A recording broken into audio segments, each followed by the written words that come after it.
Hallelujah. You know, it's a huge privilege to be here, and I just want to publicly just acknowledge really the work that Martin has been doing here amongst you. Not just this last year, but over the last few years here, because I know you've been around a little bit of the time now. You know, it's most people when you're sitting there in conferences in congregations think it's so easy to be at the front, whether you're speaking or leading worship or whatever it is, because you say, yeah, but you make it look so easy, you make it look so natural, as if it's the most easiest thing in the world. And anyone who stands this side of the room will tell you it is not easy. It never is. And Martin makes it look so easy there with the worship, and we get carried along and we worship. You know, the reason why you're carried along in the worship is because God is using Martin to do this. He's working hard and has worked hard to get the music and the worship to the condition it's in.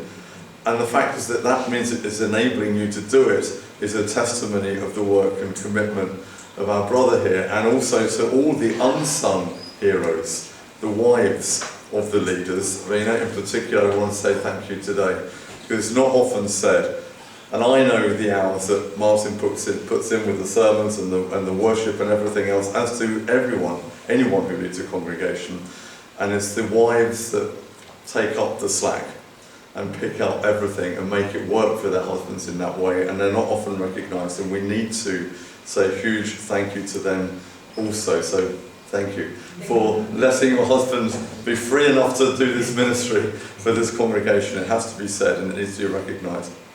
I was going to ask you a question before we start though, Martin. The choice of songs this morning, did you pick them knowing what I was talking about? No, I think God makes them with serious ways. You see, this is really, really interesting, because it struck me of all the songs that we were singing there this morning. I was thinking, oh, that's a good choice, that's a good choice. Oh, well done, Martin, that's a good choice. And I started thinking to myself, I thought, I bet you haven't chosen these. And this is not only the way the Lord does it, but it really showed me something quite powerful about what I'm going to say this morning, about Jewish universalism.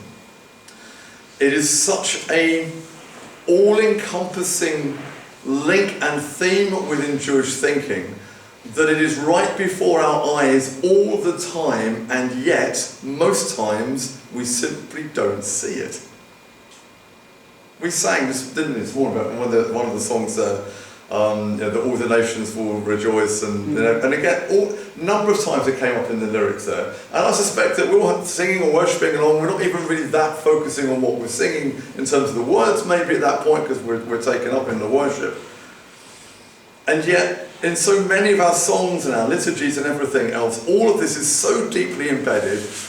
It's said, recited, prayed, used in worship, unacknowledged in our heads until we actually put a theme title on it, and then we think, oh, actually, yeah.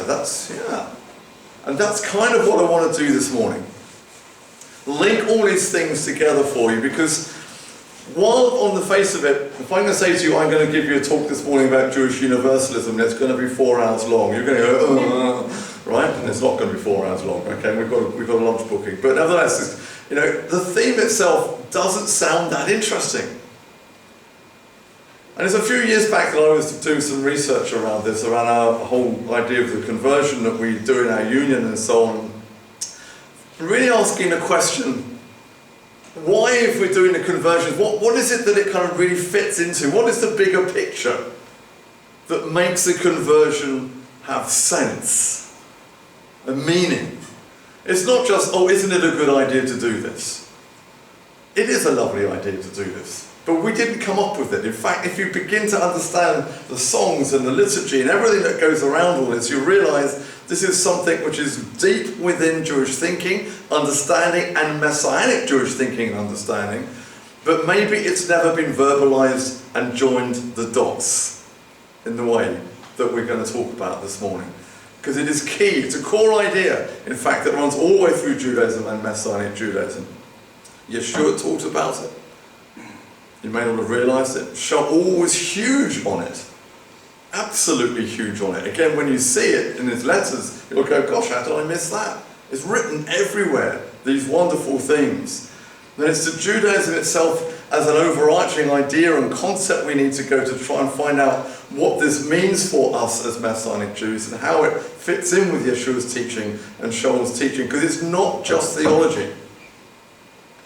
The actual real life application of something like Jewish universalism, which you could discuss academically and theologically if you want, but it has a real life application. It touches people's lives. Why? Because they hear the message of salvation and they stop being a pagan and they move into the kingdom of God. They join God's people, the Jewish people, and therefore the kingdom of God grows. It's real life. It's not just something dry on paper. It impacts people's lives. For all of you who've come out of churches, maybe come from a Gentile background, maybe you were saved later in life and you even before that were into paganism or other forms of belief or whatever it may be. Your spiritual journeys, all of you, I would suggest, have been interesting, long, and had lots of twists and turns on the route, but you moved from X and you came into Y. That is because of something we call Jewish universalism. It reaches out to every single human being. It has real life application. And we need to understand it because something quite powerful was going on in the first century. When we read in the book of Acts and elsewhere, the thousands of people who were hearing the message of the good news of Yeshua, and they were responding to that message, they were repenting to God, and they were coming in. It begins with the household of faith. Of course, the house of Israel are the first ones we know on Acts there, on the day of Shavuot, in the temple that day. You see the reaction and the numbers of people who are come pouring in. These are Jewish worshippers who are accepting the message on that day, becoming Messianic Jews. But it didn't stop there, did it?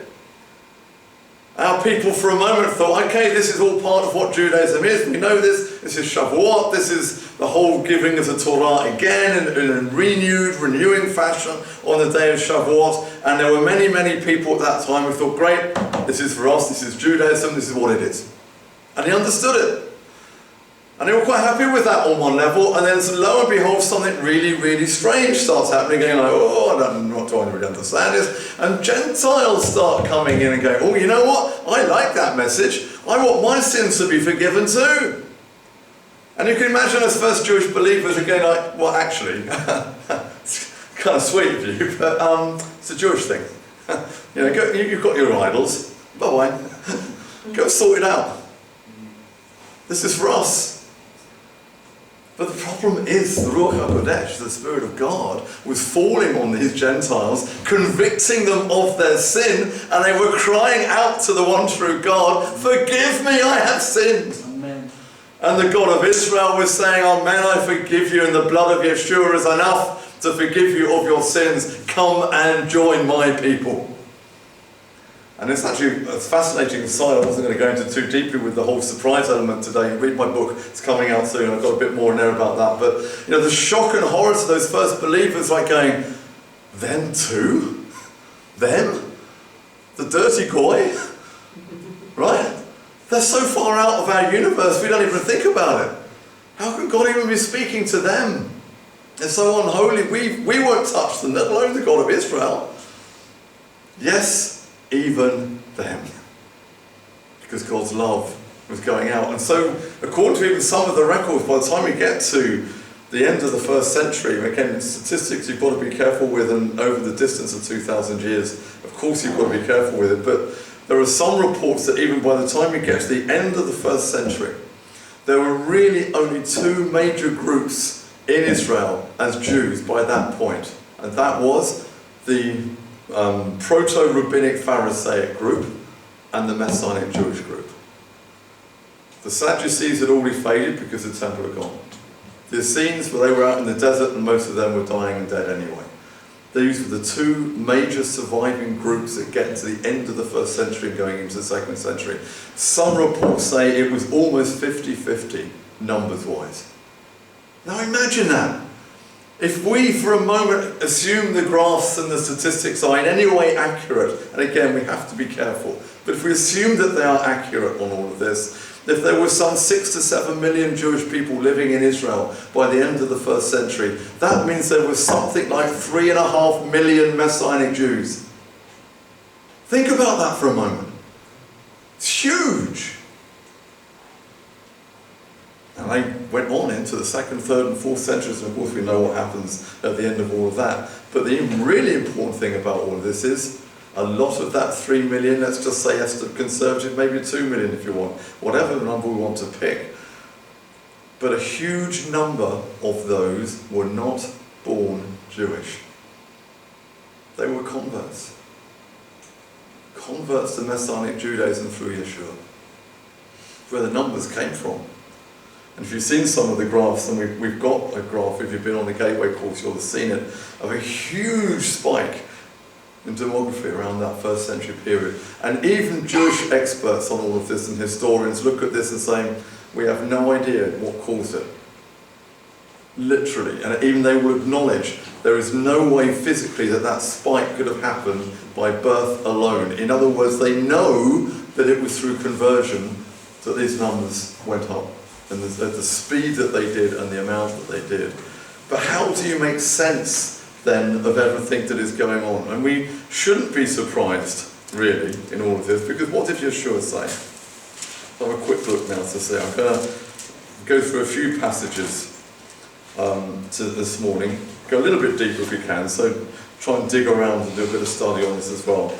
The last words that we read here from Yeshua in Matthew Chow, the Basola, the good news of Matthew. And he says, all authority has been given to me in heaven and on earth. And then most people at this point would think that Yeshua said, therefore, go out into all the world and get them born again and make good Christians out of them. That's what most people think Yeshua said. He didn't. He says this, therefore go, make disciples of all the nations. Hello, the nations? Immersing them in the name of the Father, the Son, and the Ruach HaKodesh, and teach them to be observant to all that I have commanded you, to all the commandments that I have taught you. Which commandments did Yeshua teach us? Torah. There wasn't anything else. He didn't invent some. He didn't sit down one afternoon and think, you know what, let's think of a new set of commandments for this new religion that I'm setting up. He didn't. He taught the Torah. That's what Yeshua did. He taught the Torah. And he now says, go therefore into all the world and teach the Gentiles the commandments of Adonai as I have taught them. He says, yeah, as I have commanded you in that way. Yeshua's teaching and nothing else. And he says, I will be with you until the end of all time. He's effectively saying here, as you would fully expect any rabbi of the 1st century really potentially to say, is that what you've got to do, your job is to go out and make converts, make disciples of the Gentiles and bring them into Judaism and teach them how to live the Jewish faith. That's what Yeshua said. I'm not saying it, Yeshua said it. How close does that come to what you see on the streets now with people giving out pamphlets? Door knocking or whatever it is. I'll tell you, that can be a million miles away from what Yeshua said we should really be doing. Why should we be teaching the commandments to the Gentiles? I'll tell you why. Because when you teach commandments to Gentiles, the conviction of God falls upon them of their sin, they repent and they turn to God and they are saved. Because breaking the commandment is the definition of sin. It's what brings that convicting power on people. And that leads them to turn to Adonai and to be saved. So Yeshua's Great Commission lies at the very heart of this. And Yeshua didn't invent this. He knew as Jews this is what we should be doing. A light to the nations. This is what Israel was called to be and called to do all the way through. And we need to be including and bringing in the Gentiles into Israel in this way. Teaching those how to be a part of what it means to be Israel and the people of God. Just as we said yesterday with Acts 15, you know, the basic entrance requirements, you can sit down in the synagogue and eat. The food there and everything else, the basic 4 requirements. And then the Gentiles will hear the Torah every Shabbat when they're in the synagogue. And they'll be taught, they'll be trained. how to live in the Jewish community, how to be part of Israel in this way.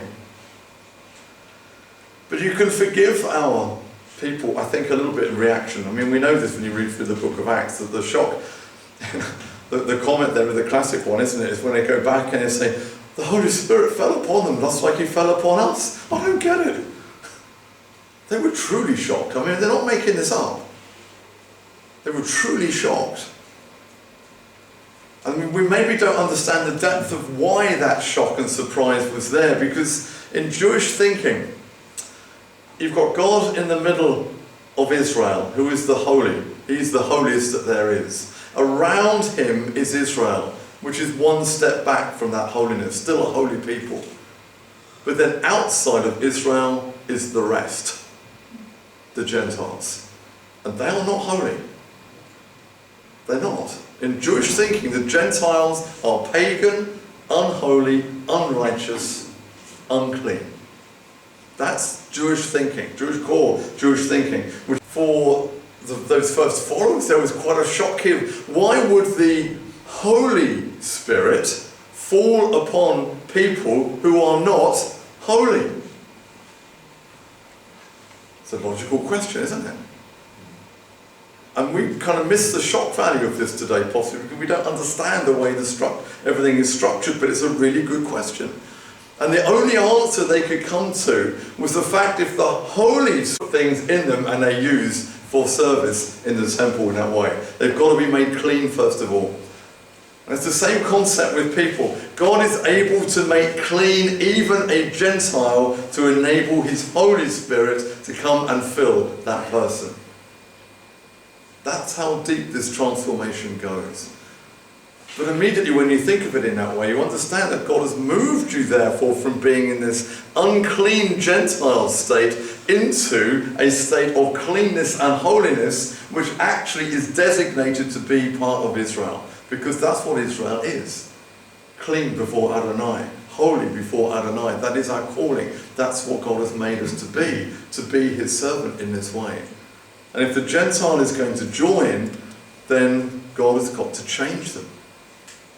He actually has got to change them. In fact, there's a number of really good Jewish philosophers. Vishagod is one of them, but there's a number of them who quite openly admit this. Maimonides actually was one of the first ones to really put this in writing. And he said, for a convert, he says, the astonishing thing is that when someone converts and comes and joins Judaism and comes and joins Israel, he said, it is as if that person was literally born from Abraham. Literally, you can now say, Abraham, my father. And they say, how is this possible? How can this be possible?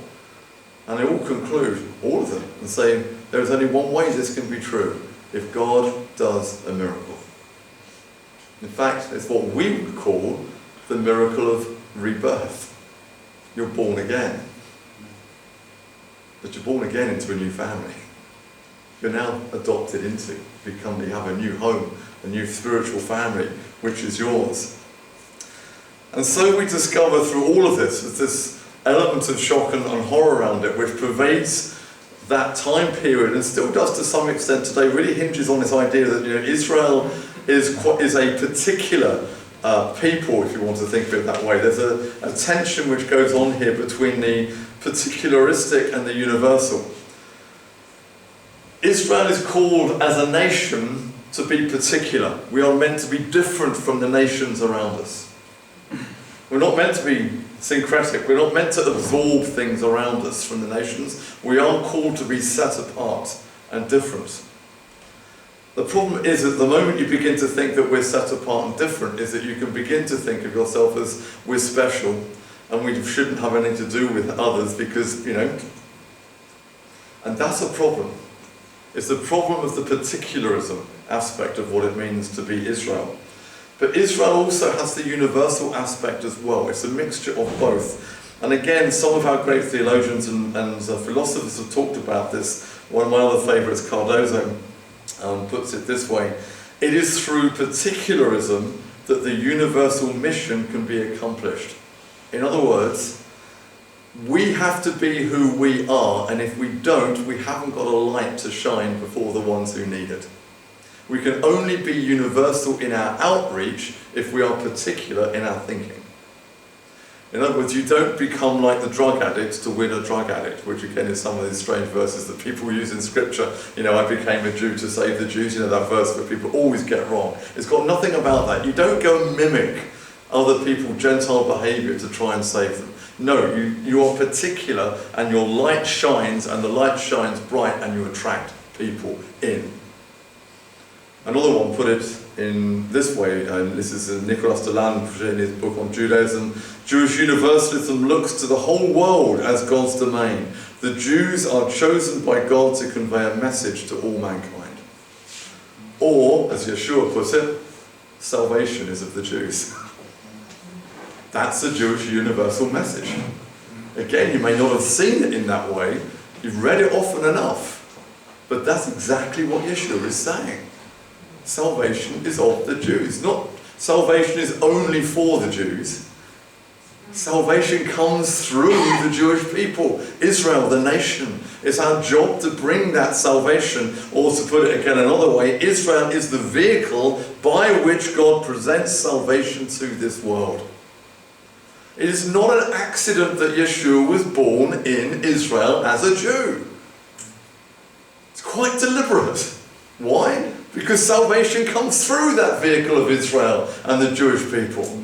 It is the nation which represents and is meant to represent what salvation is to this world. Imagine for a moment if right now every single Jewish person, whether in diaspora or in Israel, was born again and saved. Imagine what the impact on this world would be. The news reports around the world of the love pouring out, and the love of God and the kindness and the mercy and everything. It'd be absolutely incredible. But actually that is coming. It is coming. What does Shaul say? Because all Israel will be saved. That picture is coming. Keep it in your head. The reason you're sitting here today, the reason we're even doing these conferences is because that is coming and it's on its way. And we are here building it, and we're part of that, visioning that this final stage through these end times that all Israel will be saved. And again, I'm going to hammer it home because it's really important that we do this. You do not need another religion to bring salvation to this world. Judaism is more than adequate. It truly is. It has all the themes, all of the concepts, all of the theology, all of the teaching. It is all there if you've got eyes to see it, but so often it's not been brought out, or there's bits have been lifted up and other bits have been suppressed. But running through all of this is this Jewish universal idea that somehow Judaism should be there to impact the world for salvation and for good. And that's why Yeshua was born as a Jew in Israel, the Mashiach. Because that is our role. That is what Israel's role is through all of this. The particularistic vision of what it means to be Israel, a people set apart, meeting the universalistic vision of salvation for all. Guys, we've got a job to do. That's what I said yesterday. As lovely as these conferences are, if this week you have an opportunity to speak to a Gentile, and it's probably more likely to be a Gentile. But if you meet a Jewish person, hallelujah, even more so. But if you meet a Gentile this week who is lost and seeking God and their life is a mess, and you just think, oh, I don't know, maybe not, I've got to, no, stop for a second. We've got a job to do. Take all opportunities that God puts in front of you to bring that message of salvation and hope to the Gentiles too. It is so, so vital. And one of the key ideas that runs behind all of this is something which, again, most people don't think about. How many times have you read the Bible in your lives, right, cover to cover? Many times, right, I guess. Now, most people, by the time they've got to midlife, have probably read it 6, 7, 8 times all the way through, I would guess, in one form or another, even if you're dipping into it and reading different parts at different times. And yet, I bet you've never thought about the thing I'm going to tell you next. You've read it a million times. But here we go. Judaism does not begin with Abraham. Think about it. I open up my Bible, Genesis 1:1. And in the beginning, Abraham was born. And God was with Abraham and told him, you've got a mission, young man. Go and save the nations. Is that what Genesis 1:1 says? No. Abraham doesn't actually even come into the narrative for a good 12 chapters. Long time later. Someone actually pointed this out to me ages ago, and they just said, you know, it's a very strange thing about Judaism. It is one of, if not the only major religion in the world whose holy book does not begin with its founder, or their vision, or their birth, or their whatever. It doesn't. If Abraham is the first Jew, and he is, it's a little bit anachronistic, but let's leave it for a moment. Abraham is the first Jew, but Judaism, if you like, in that sense, because this is a Jewish book, right? Judaism begins with Genesis 1:1. That's where it begins. We believe Genesis 1:1 is a Jewish concept and idea because it's in the Jewish scriptures, it's in the Tanakh, it's part of what Judaism is, and yet it does not begin with our father Abraham. It begins pre-Abraham. Judaism begins with the creation of all humanity. Now that's an interesting thought. And therefore Judaism in some way must also speak to all humanity because it begins in our holy book. It begins there with all people, Adam and Chava. And you know this, Adam and Chava are all your great-grandmothers and we know this. You're all related to each other. I know that's a bit of a shock. You're looking at your neighbour and you're going, him, her, related? No. But you are. Actually, that is the truth of it all. What we discover here is that right at the outset of Judaism and Jewish thinking, at the beginning with the very act of creation, with the one true God creating mankind, and Adam and Chava, by the way, were not Jews.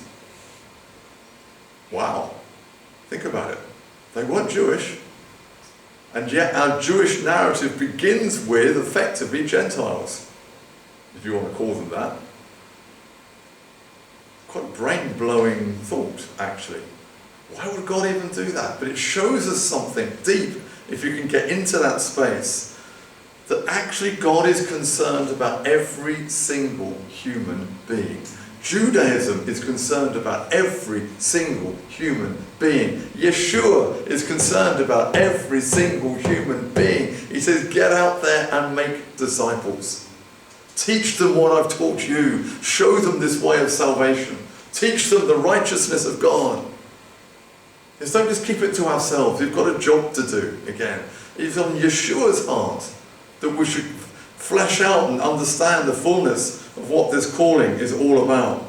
It begins with creation and takes us through. And why is this again so important? Rav Shaul and Shlomo have a key linkage in all of this. King Shlomo, in his dedication of the temple at the time, makes a statement whereby he says that all humanity should come to the temple because, he says, all of us have sinned. All. And he's not just talking about Jewish people around in that day. Every single human being. Read about it in Kings there. His prayer is an amazing Jewish universal prayer. It is quite breathtaking in its scope that a man, 3,000 years ago, 3,000 plus years ago, whatever the time was, actually was able to understand the Jewish universal implications of what this temple, a house of prayer for all nations. But hang on, it's a Jewish temple. Go away, nations. It's ours, right? We don't want you here. And you know what's even, actually, just a quick aside on all of this. You know, by the time we get to the 1st century, what had they built as an extra attachment to that temple? The court of the Gentiles. Now, I know on one level people will say, yeah, but Rabbi, what they really meant by that wasn't it lovely to think that the Gentiles could have their own place? That is not what Shlomo meant when he said this is a house of prayer for all nations. He wanted the nations to be able to come in, convert, join the Jewish people, and get in there and bring their sacrifice. And it's the sacrificial bit which is important, because the Shlomo and Rav Shaul also say, makes exactly the same statement. I think Rav Shaul says, all have sinned and fallen short of the grace of God. This is a profound Jewish universal statement, actually, because most religions see their teaching as something just for the people within that community and has no particular reference at all for anyone who's outside the community, not as such. Judaism is so different with this. Judaism understands that Adam and Chava, as the first human beings, sinned and rebelled against God, and therefore all humanity is now tarred by the same brush. If Yeshua was the salvation for Israel, the Mashiach of Israel, because Israel had sinned, that would mean that only Jews have fallen short of the glory of God and the Gentiles are all perfect. Is that true? No. It's not how I see it. What we discover, Jew or Gentile at that point, is a common humanity that we have all sinned and fallen short of God's glory. And Shaul's thinking, King Shlomo's thinking at that point with the temple as well, was this is a temple where sacrifices will be offered not just for Israel, but also on behalf of all the nations too. Because every single human being is in a dire spiritual condition, having rebelled against God. It has to be a possibility, therefore, that the Gentiles too can respond. And the greatest Jewish thinkers, like Shlomo and Shaul, have deeply understood this. This cannot be just a particularistic message. It's got to be universal. Unless you found a perfect human being somewhere. Have you found one? Yeah, none of you putting your hands up, so I'm guessing you don't put yourself in that category either. But you know what? There's no one out there. There's only one person who's ever been perfect and lived absolute Torah observant lifestyle. And who was that? Yeshua. I mean, we've all sinned, we've all fallen short of that glory. And this is why, again, we understand the Jewish universal impact of this fact of creation and then Abraham. We understand that God saw what happened with the rebellion of mankind and the sinfulness of humanity and decided to do something about it. Why? Because he missed you. He missed you. Ever thought about that? You go back to the garden. Adam and Chava, they sin, right? It's fairly obvious, you read the scriptures there, that there was obviously a thing in the diary every day, 6 o'clock in the evening, meet with God, right? Why? Because we know, and it says, doesn't it? And the Lord walked in the garden and he's expecting to meet with Adam and Chava. It was their little diary point every day, discuss the day, what's happened. Well, today, Lord, we picked some fruit. Oh, that's nice, yeah, good. Anything else? Yeah. We wandered around and we saw some beautiful trees. Oh, great. Do you like the trees I made? I love it. Every day this was going on. Until one day, God turns up for the regular meeting, doesn't he? And they're not there. And what does he do? Adam, Chava, where are you? He missed them. He missed them. You feel that emotion that is in the heart of Adonai. It broke his heart. He loved them so much. He gave them this beautiful home. At one point in the day, when he wanted to be with them every day, just that moment was just going to be you and me. We're just going to talk and fellowship and be there together, and they weren't there, and it broke his heart. He missed them. And this is why it's so important when we understand that Abraham's call in this, the beginning of Israel as the vehicle of redemption, is not just for Israel, it has to be for all mankind. Because you know what? God loves the Gentiles as much as he loves us as Jews. That shouldn't shock you, but within some forms of Jewish thinking it might. But he does. Why? Because they are made in his image too. And he loves them. Dearly, dearly loves them, way more than you do. He loves them. And the whole point of Abraham's calling and the creation of Israel as a nation, the Jewish people, was that through this nation, through this people group, God will begin to restore everything that had been lost. everything that had been broken, everything that had been corrupted due to sin. Now he was going to begin to restore it all and bring humanity back to himself. It's a powerful message. It's why Exodus 19 and other places about being a light to nations and a holy priesthood and so on are so important for us in that way, because the job is real and it's a job we have to do to be a part of that redemptive process. I think sometimes it's very easy in Messianic Judaism to get caught up with the small stuff. Right? I know I keep saying this, but I just want to keep hitting it, the length of the tzitzit and the right blue and so on. It's very easy to get caught up with the nitty-gritty little bits. And on one level, it's important we do talk about these things. But honestly, I've become more and more convinced over time that is quite an immature approach to Messianic Judaism. A mature approach to Messianic Judaism fully understands what our historic calling and our task is: to reach those who are lost.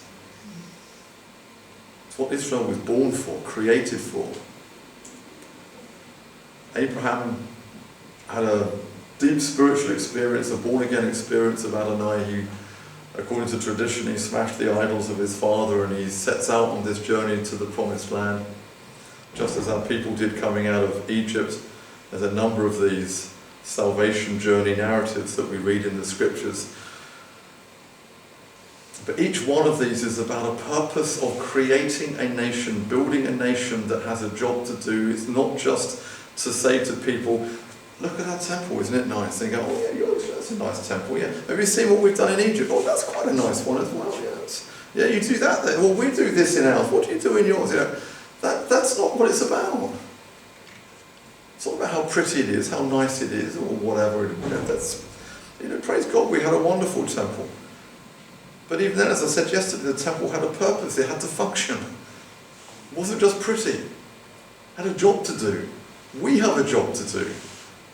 To take, as a particular people, this message of universal salvation and a restoration and rededication back to the one true God.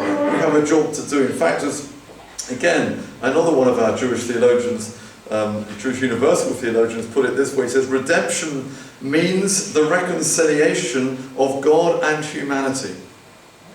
Now, actually, you could have heard that, I would think, actually, if I dare say it, you could probably have heard that in almost any church. But this is written by a Jewish theologian who understands what Jewish universalism is all about. Redemption means the reconciliation of God and humanity. Yes, not just Jews, humanity. He then went on to say, salvation provides the ultimate meaning to the human enterprise. Redemption will be when humans will be released from sin and suffering, and humans will conform freely to God's moral teachings. Jewish person wrote that. Is that astonishing? It's the kind of message you could almost hear from any pulpit. The reason why it's coming from a Jewish mouth is because this is a particular person who's understood what Jewish universalism within the Tanakh and Judaism is all about. It's about restoring humanity back to God again. Next point to really reiterate with this is a theological point, and it's an interesting one, I think, when we look at it in this way. You may not think it's linked, but it is. Or whether the next two are kind of co-linked, so we'll link them together. The first one is this. We've already said this morning, God is one. We did the Shema, we recited that. God is one, or to put it another way, there is only one God. There is only one God who made the whole cosmos, the whole universe, everything that he has created. All came from him. There were not a batch of deities. Strange thought, but I'm going to toss it out there because it's interesting to think about. There were not a batch of deities at the beginning. And one God said, you know what, I'll make Africa. I'll tell you what, why don't you go make Iceland? Because you want to make something cold, you go do Iceland. I'll do Africa, and I'll tell you what other little deity, you go and do New Zealand and Antarctica. And I'll look after the United States, right? That isn't how it begins, is it? There's only one God, and he makes it all. It's all his. God is one. Humanity that is created is only made in the image of how many gods? One. And that's because how many gods are there? One. And when I look around this room, I see the image of God in every single one of you. I see the image of God in every person that I see. It doesn't matter whether they're driving a Mercedes or they're homeless begging in the streets. The image of God is in every single one. It's one of the reasons why in the book of Yaakov, he talks about how we are inconsistent in the way that we treat people because of their fine apparel when they're rich. And, please come and sit in the best seats and and it is so wrong, not just because the Torah teaches that we shouldn't show that kind of attitude to people. It is fundamentally wrong because every single person has the image of God within them. And to treat people as differently because of their economic or financial status or the clothes they wear or the car they drive or the job they've got or whatever is fundamentally wrong in God's eyes. Because there is only one God and he is the God of all. If he is the God of all, then that means something, that if humanity in a nation wants to worship God, who are they meant to worship? So there is only one God to worship, right?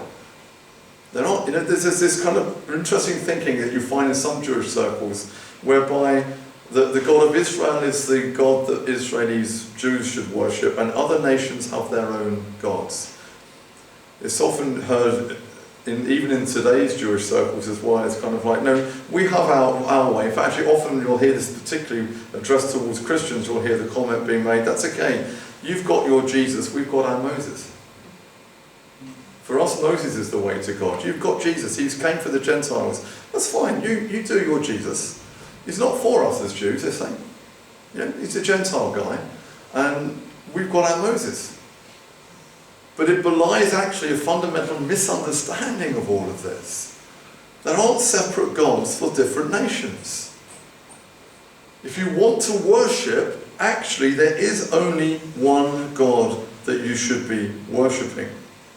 In fact, we see this in Romans 3:29, where Shaul is talking about, it says, is he the God of the Jews or the Gentiles also? Is he the God of the Gentiles too? And often this has been twisted to mean, therefore he's the God of the Gentiles, therefore Gentiles can worship God as a Gentile. That is not what Shaul is saying.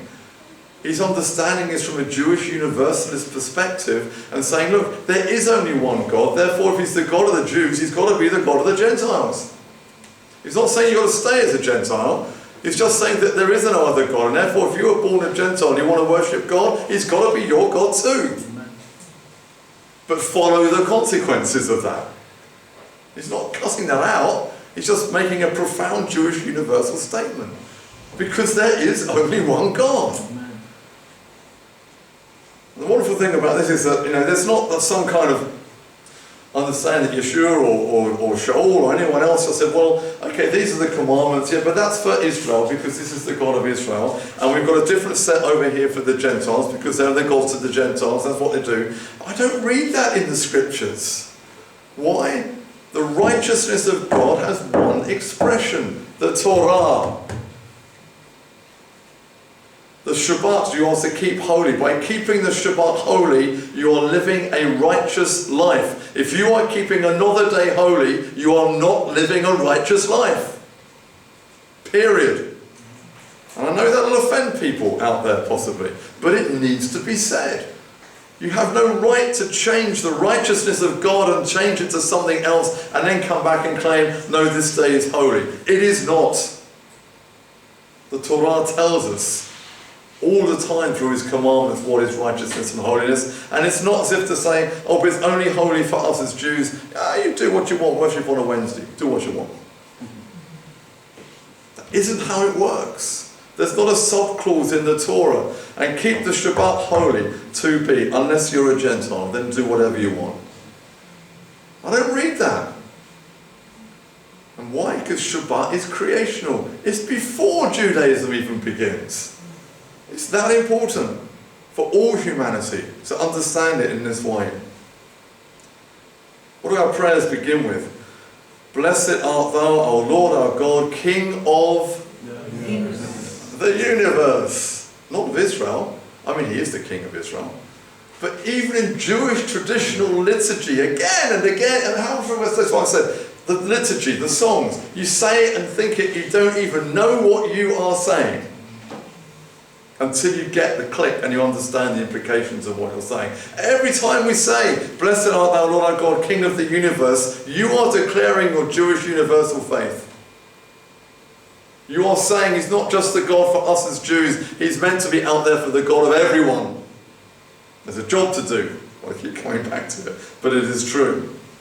The Aleinu that we pray every Shabbat, of the wonderful words. You know, the Aleinu is again used and prayed in synagogues around the world. It's one of our core liturgical features, and part of that liturgy, part of it says that every knee will bow and every tongue confess that you are Lord. I have had Christians say to my face, this is a New Testament teaching. Absolute rubbish. Do you know where it comes from? Isaiah 45. It's Jewish universalism.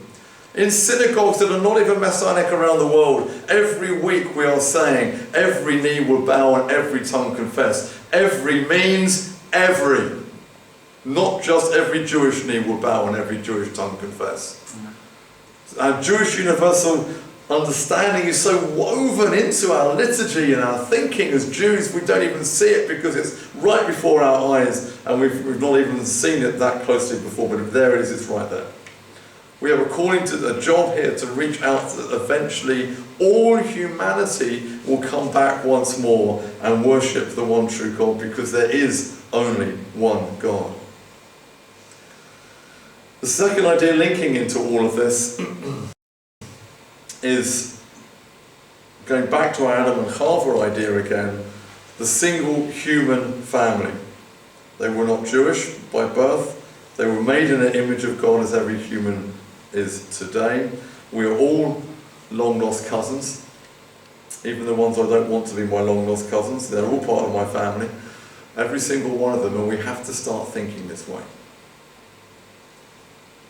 We've got used to, in our modern world, thinking in kind of nation-state ways. That's actually quite a modern development if you look through history, actually. It is quite a relatively modern development, seeing things in this way. All humanity actually are part of one big family. We are. And it's, this monogenesis idea is linked to the related monotheism idea that we've just talked about here.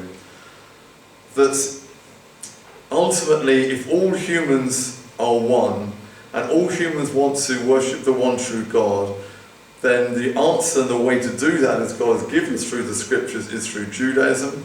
But our role as Jews is to present to the nations the possibility that they can come and join us and come back into this family again. It links back to what I said a moment ago about the restoration of the garden. It's something that's, as I've been researching this now for the last few years, I've been working on this, the whole idea in Judaism that somehow at the end of time we end up back in the garden again is a fundamental cyclical view within Judaism. In fact, actually, if you read the book of Revelation, it looks exactly like that. It's quite interesting.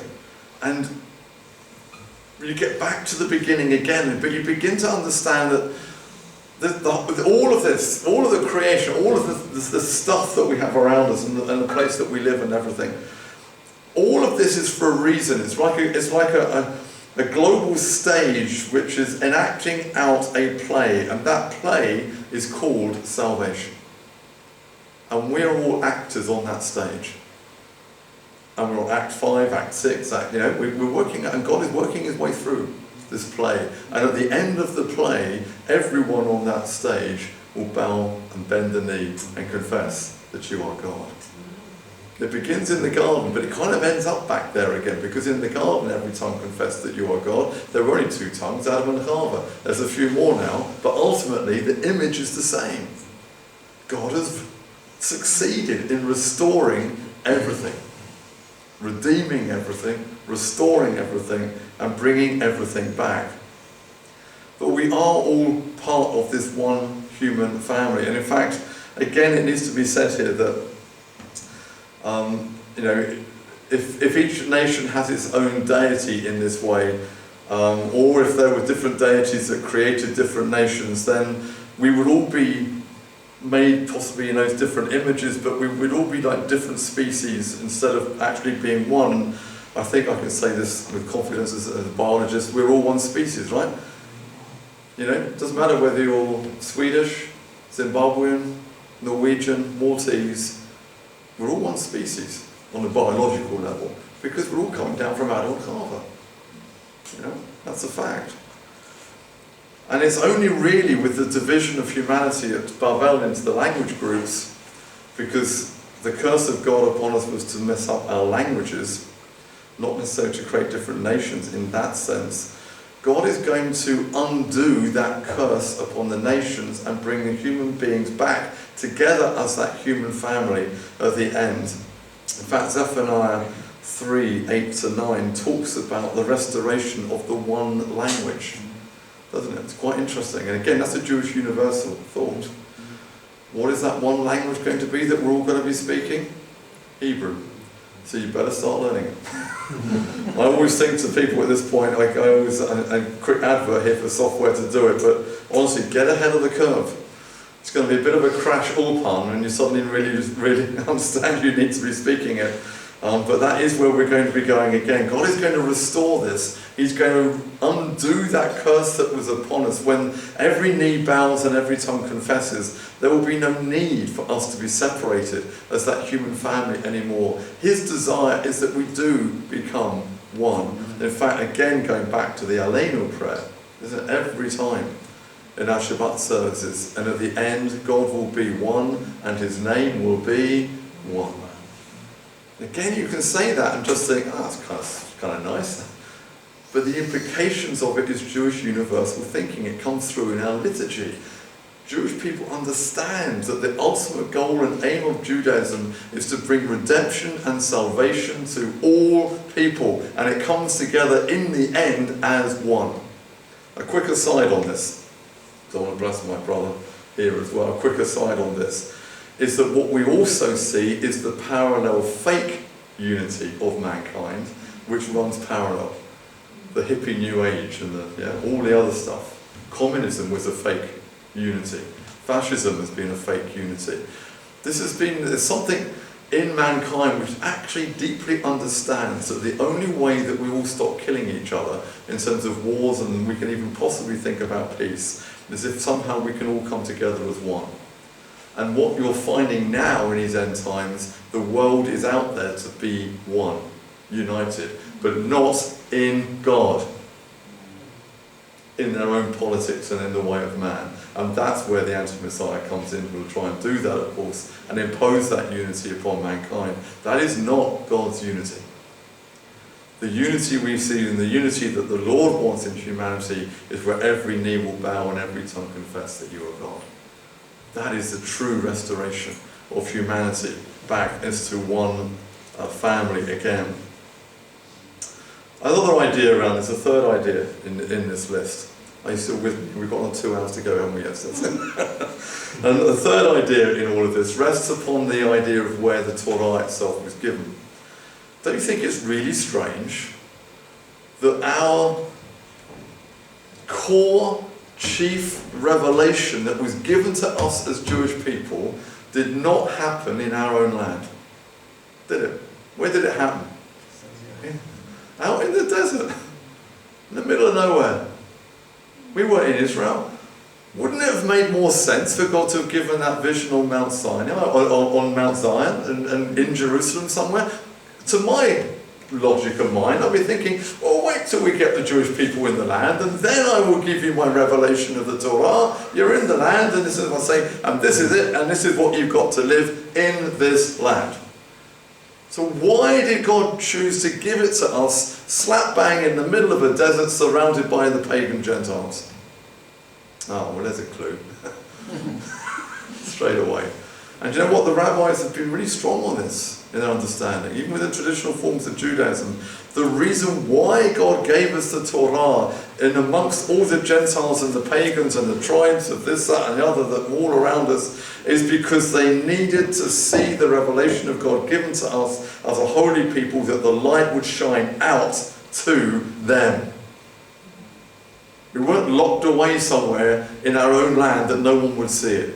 It was meant to happen in a public place. Again, the pillar of cloud and fire that went with us. Imagine you're I say Bedouin, I don't know whether the Bedouins were there, but you're one of these nomadic herdsmen, tribes and whatever in the desert at that time. And you're watching Israel move through the desert. This whacking great cloud of fire, a pillar of cloud and fire at night, and you're sitting there going like, what on earth? Right? And it moves. I mean, that's what I'd be thinking. And then I would be thinking to myself, I want to find out I want to know what that is. Because I'm curious, right? And so you'd be going up and going, I said, what is, and you'd be, well, that's our God, he's going ahead of us, and he gave us this word and this Torah and this vision, and going, wow, that's amazing. So you're going to look after each other then, because your Torah is saying that you should help the stranger and help the vulnerable and feed those who need it, and da da da da. Then you're going, yeah, this is what we're going to do. And you go, you know what, I'm getting in there.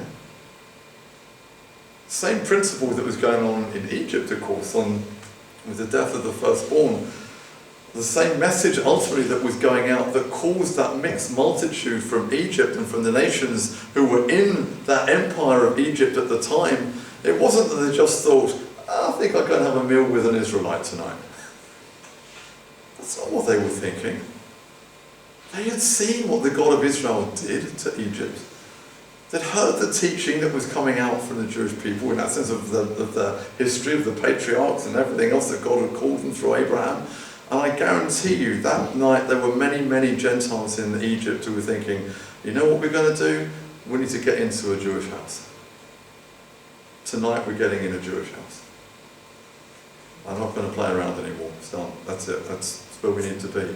And it was that mixed multitude, of course, that left Egypt and went out. It wasn't just those who were born Jewish in that sense. There was a huge number of Gentiles from Egypt and across Africa and the known world at that point, all of whom chose to leave Egypt with our people. Fundamental again to our understanding. What does God say?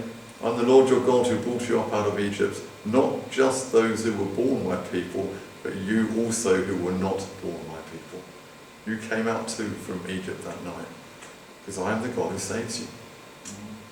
Anyone who chooses to walk through that Jewish door is saved. And they were. Their firstborn didn't die. They brought their family in, they were protected that night. They were protected by the blood.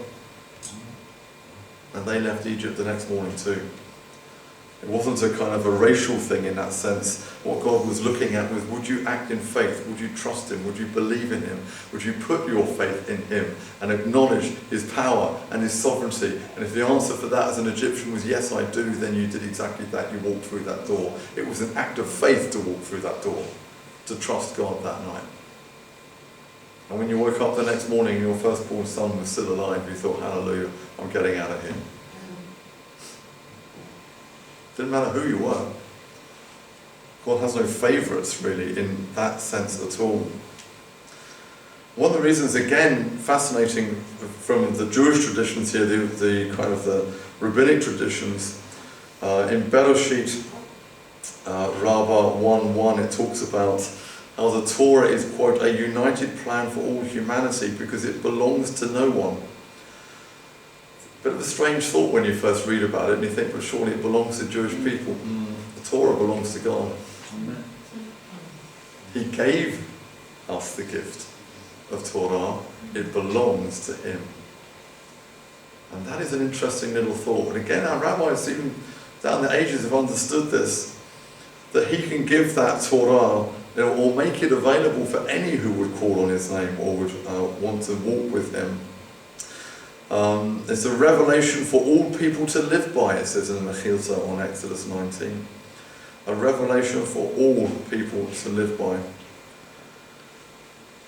again, you understand when you look at it this way, just how deep in Jewish thinking and Jewish theology, even of whatever colour, really, this idea of Jewish universalism goes. The problem is, it's not always been visible, and it's not talked about in most synagogues, it's not preached about in most synagogues, and it certainly hasn't been talked about a great deal since the Holocaust. I wonder why. Because it brought up again all of those emotions from the last 2,000 years. What do Gentiles do to you? They kill you. They slaughter you. Whether it is through churches or in other ways, Gentiles hate you and will kill you. So it's not something we really want to talk about, Jewish universalism. It's like, the black sheep of the theological family will keep it under wraps. But it is there. It's always been there, all the way through the prophets and everything else. As the Torah says, we were a nation chosen from all peoples. There, we pray every day in our daily prayers, called and chosen from all peoples, just like I said from Egypt in that way. So too the Gentiles are called out of the nations to come and join us. Because there is only one revelation that God has given, and that is the Torah. There isn't a Torah B, a Torah light for the Gentiles. I don't read about it in the scriptures, it's just simply not there. Try and find it if you want. And I know the church has done a good job of trying to say, no, we just do the moral bits. Absolute nonsense. There's not a moral bit and a ceremonial bit in the Torah. There just simply isn't. Read any Jewish teacher and they always make it absolutely clear God makes no distinctions between the two. Why? Because even the so-called ceremonial bits are totally wrapped up in moral thinking. They are. You don't have to dig even too deep to understand that. The whole thing is one package. You can't peel the bits off that you want. Oh, I like that bit, I don't like that bit. Or I like the bit about not murdering, about the bit about Shabbat being, we can do that. That's where that thinking takes you. You can't change God's word. You can't change his revelation. It is what it is, and there's not a light version for the Gentiles. It is meant to be for all who would call upon the name of the Lord, but you've got to come and join us. And it might be worth just throwing this out there at this moment to correct a little bit of confusion around this. You'll occasionally hear today as well in certain circles, people will say, I'm a Messianic Gentile. To which my reply is, no, you're not, that's nonsense. You don't know what you are, you're confused is what you are. You cannot be a Messianic Gentile. It's absolute nonsense. What does that even mean? What that means is, if you ask people, is that they will say, I'm a Gentile, but I keep kosher, I keep Shabbat, I wear a tali, I'm doing this, I'm doing that, my children are going to go through bar bat mitzvah, we're going to get married under a chuppah, we're going to do it all, but ultimately what I'm saying to you is, I'm a Gentile. Let me just tell you a quick story here. I think Rabbi Boaz will remember this. I think it's one of the trips that we were on. We were standing in Heathrow flying to Israel, and there was a big group of us, one of our early trips, and all the men, and we had a kippot on, and we were all fired up, ready to go to the land, and one of the Mossad agents, the young men of 19 who were waiting for you in the airports, and he came to me because I was standing at the head there with some of the other leaders, and he said, so, Jewish group? And I said, well, yeah, I said, we're part of this union. He said, I'll go and say, off he goes. And he starts talking to the people in the queue. In fact, he knew who we were, interestingly enough, because he actually pointed out, it was Lenka, he pointed out to me, he said, that woman there, what's her name? And I said, that's Lenka. And he said, yes, that's correct, thank you. And then he started to talk to people, and I thought, whoa, okay, impressive. So he knew who he was talking. After a little while, he come back to me and he said, your people are confused. And I said, what do you mean? I said, you said to me there's a Jewish group, and I went, as we did at the time, because this is before we were doing conversions, and I got a sharp intake of breath, aware of the tensions in what he was about to say. And he said, I don't know, he says, that the men in Europe, they're all wearing kippot, and they do all the festivals, and they're keeping kosher, and they're keeping Shabbat, and they're doing this, and they're doing that. And then they're telling me that they're Gentiles. He says, they're more Jewish than I am. He said, I should know. I was born Jewish. I grew up in Jerusalem. He said, they're more Jewish than I am. And it was moments like that really that caused us in the union to sit back and just think, what are we missing here? If it walks like a duck and quacks like a duck, it's a duck, isn't it, right? The Gentiles don't do these things. And again, it's that idea, as I touched upon here earlier, in the Jewish thinking, in this world, that you're either a Jew or you're a Gentile. If you're a Jew, you belong to God's kingdom. If you're a Gentile, you don't. There's no other way. It was actually the church that invented this third way. It was the early church fathers came up with this concept of the third way, that there was pagans, and there were Jews, and then there were Christians. And you know why they did that? Because they knew that they couldn't be a Gentile, because being a Gentile was effectively saying, I'm going to hell. And we didn't want to be a Jew because, they were already getting anti-Semitic by that point. And so they invented a third-class Christian. It's not in here. Actually, again, read through the Torah. It's very clear. You're either with God or you're without God. There's not a third way. There's not an in-between way where you can sit in and build a tent. It doesn't exist. The church invented it. It is not scriptural. You're either in or you're out. So choose where you are, people. Decision time. It's part of our Jewish universal image of all of this. We've got to go out and call the people to redemption, salvation, and bring them into the people of Israel. Are we still good? I'll try and get to the end of all this now. So the last small idea in this, before I just kind of recap and wrap it all up, the last slightly smaller idea on this is that God's word is truth. I think we talked about this yesterday. You brought it up, which is really nice. You can't split truth. You can't cut truth in half. It's either true or it's not. There's an internal logic in all of this, and truth is always universal in application. And as Epstein, again another Jewish theologian, notes, Judaism, because it is true, should be made available for all who wish it. Well, amen to that. Again, it's known within the Jewish community. Judaism is truth, and the truth will set you free. That's what it is. You can't just simply say, oh no, it's true for us as Jews, but it's not true for them. Truth is truth. God gives us his truth. And it's not a plan B truth that is running all the way through this. And the rabbis, in their wisdom, decided and understood some of this.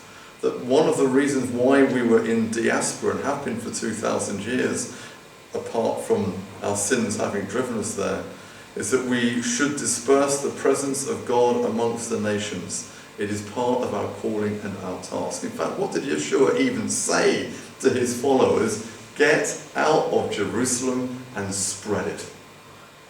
It's the same concept. You can't just sit in our holy huddles. We've got a job to do. There's a reason why we are spread around the world in this way. We have truth to spread. I'll give you one more example. One of the Torah commands that I always like, because it seems on the face of it, it's such a silly little basic thing, but one of the Torah commands is that if you've got a flat roof and you can get up on your flat roof, you've got to build a fence around it. Why? Well, because someone will get a little bit close to the edge and off they go. Right? In other words, it's about safety for that person, that they don't die by falling off the edge of your roof. How ridiculous, therefore, to say, as some might and some do, you'll hear this when people come, oh, I'm not under the law. So you're not under that law then either. That means if you've got a flat roof, you don't have to put a fence around your flat roof. Or in other words, if you are not under the law, you don't care about the safety of other people. Yes? It's got to be the implication, right? How awful is that? Now, either it's true, this revelation, and therefore we should care about the safety of all people. I mean, it's even if you were living in Israel, you may have had your Gentile friend around one evening and they're up on your roof there. And if they fell down because you hadn't built a fence, you go, never mind, he was a Gentile anyway. Is that the attitude that we're meant to have? I tell you, it's not. that fence would protect anyone who's up on that flat roof. Because it's built into the concept of what Torah is. It is about the righteousness of Adonai and protection and safety and health and well-being and all those things. And it's not just for us. It's meant to be for all. But you've got to come and join us. You don't be a Messianic Gentile. You can't just take those bits and strip out the bits you don't like and just say, I'm just going to be a Messianic Gentile and try and keep the Torah. If you're going to keep the Torah, be a Jew. That's what you're meant to be. Because the Torah is enacted by God's people to be a light to this world. It was not given to the Gentiles in that way. It was given to us to share. There's a journey involved in this, which is part of that Jewish universal view. Give you just the last couple of thoughts on all of this, and then we'll wrap this up with where we've already talked about the mixed multitude coming up. Yitro, we know, was a convert through Moshe's influence. The prayer for all the nations, we've already talked about that one, that's good. Yosef's wife is another really interesting example. Yosef's wife in Egypt, was she born Jewish? She was the daughter of who? Pagan priest, wasn't it? In fact, actually, the rabbis are really careful about this. Asenath was her name. Yosef's wife Asenath was seen and has been seen through Jewish tradition as a convert.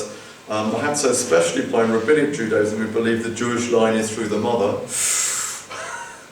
She jolly well better be a convert, right? At that point. It's quite interesting, without getting into the issue of the boys and so on that come from all of that, but there's a fascinating area there to discover. Rachav, Caleb, who did Jonah go and preach to? Jews? Nah. Nineveh, bunch of Gentiles. Now you can understand why Jonah was shocked when God says, go and speak to the Gentiles. He's going like, I'd rather not actually. You know? And God's going to go. Speak to the Gentiles. And you know what the Gentiles did? Shock, horror. When they heard the good news, what did they do? They repented. And then what did Jonah do? Go and sit at the top of the hill and go, oh, told you they'd repent. How dare they? That's for us. It's like God is saying, hello.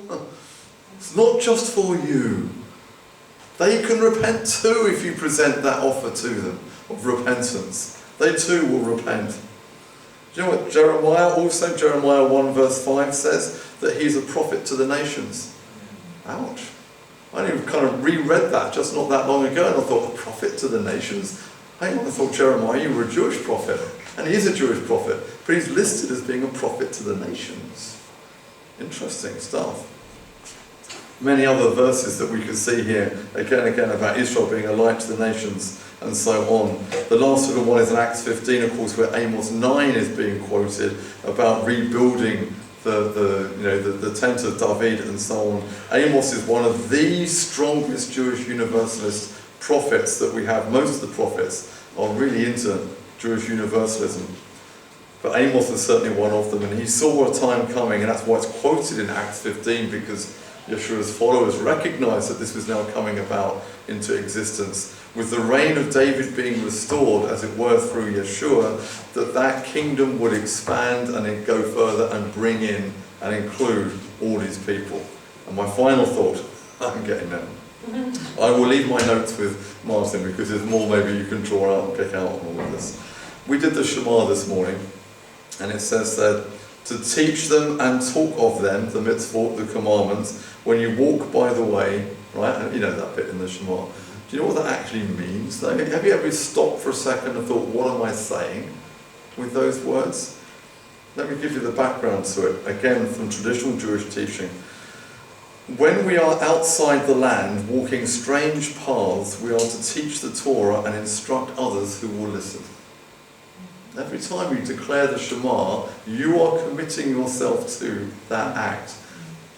To teach and talk them when you walk by the way. We're just talking about the way in Israel. Wherever you are walking in this world, teach them to those who will listen the instructions and commandments of Adonai and bring salvation wherever we go. Because that is Judaism's aim, to bring redemption And Jewish universalism is a theology, if we want to call it that, which we draw down from the Torah to show us this idea. And again, we've just touched upon briefly bits there, but there's so much more. If you read the Messianic writings with these glasses on of Jewish universalism, you will suddenly discover that that is what Messianic Judaism is all about. Messianic Judaism has a calling as part of Israel, as part of Judaism, a bit that we take seriously. We have a mission, we have a job, we want to see the Gentiles saved. Amen? Amen. And that is Jewish universalism. Amen. Thank you.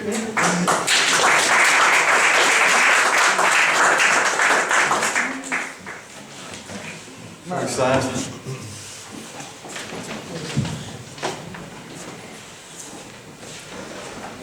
Vino Malachino. Father God, we've been so blessed this weekend, Lord, and I know it's been a huge work and burden both for Martin and Marina and others who've been preparing and working so hard for this weekend to make this a possibility. Lord, I know they've brought that sacrifice willingly because they love you so much. And Lord, we love you so much. Lord, we've been here to enjoy this blessing of the teaching and the worship and the praise. Above all, Lord God, it's been the light which has come out of this place this weekend, which has been so powerful. And we may think it's a relatively small conference tucked away here on the other side of the island that no one necessarily knows about, and yet, as we've just heard, people are hearing about it.